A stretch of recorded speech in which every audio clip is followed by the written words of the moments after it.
Hey comic card lover fans! Today, let's talk about why Spider-Man Brand New Day might just be one of the most important Spider-Man stories you need to know. Because if Marvel adapts it right, the next Spider-Man movie could surpass every Spidey film we've seen so far. Yes, even No Way Home. Think about it. We've seen Peter Parker fight Thanos-level villains, multiversal enemies, even team up with every Spider-Man in history. So how do you top that? By going back to what makes Spider-Man truly great. The struggles of Peter Parker himself. And that's exactly what Brand New Day is all about. But wait, before we continue, do me a quick favor. Please hit that like button, subscribe, and share this video. Why?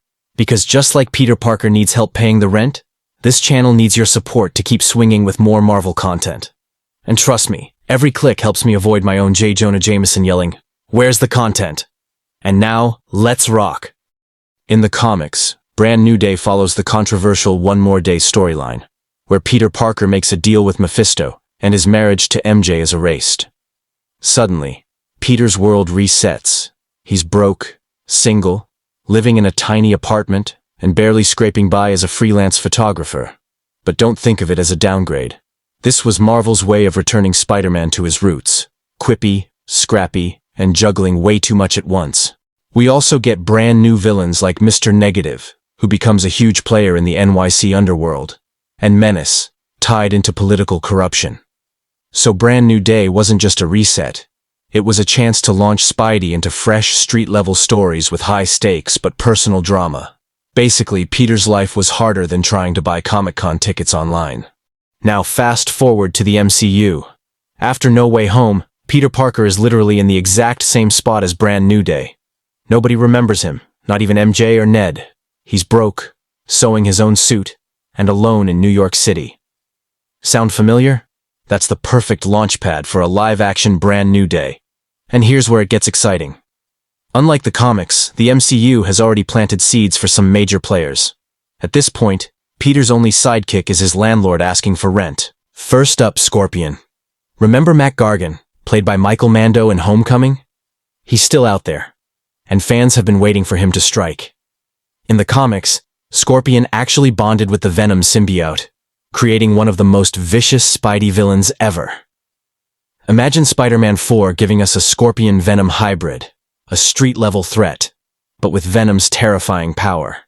That alone could make the movie feel unlike anything we've seen before. Because honestly, the only thing scarier than Scorpion is Scorpion with an alien goo suit upgrade.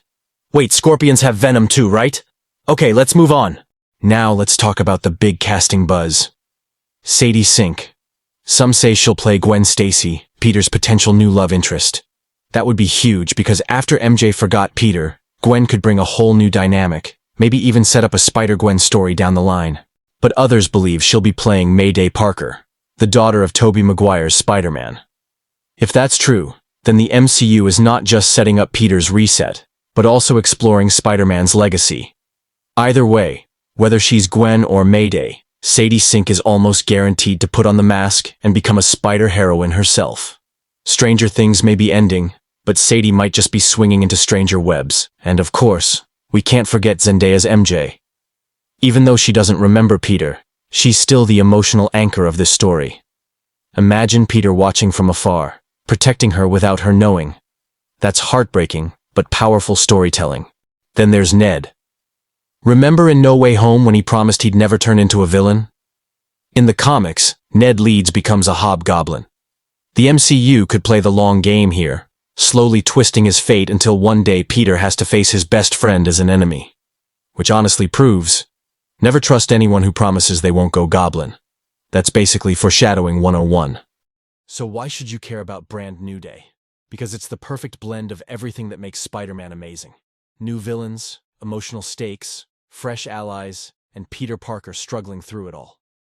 If the MCU really adapts this, with Scorpion as Venom, Sadie Sink as either Gwen or Mayday, Zendaya's MJ still in the picture, and Ned's Goblin tease lurking in the shadows, this could be the most complete, emotional, and action-packed Spider-Man movie yet.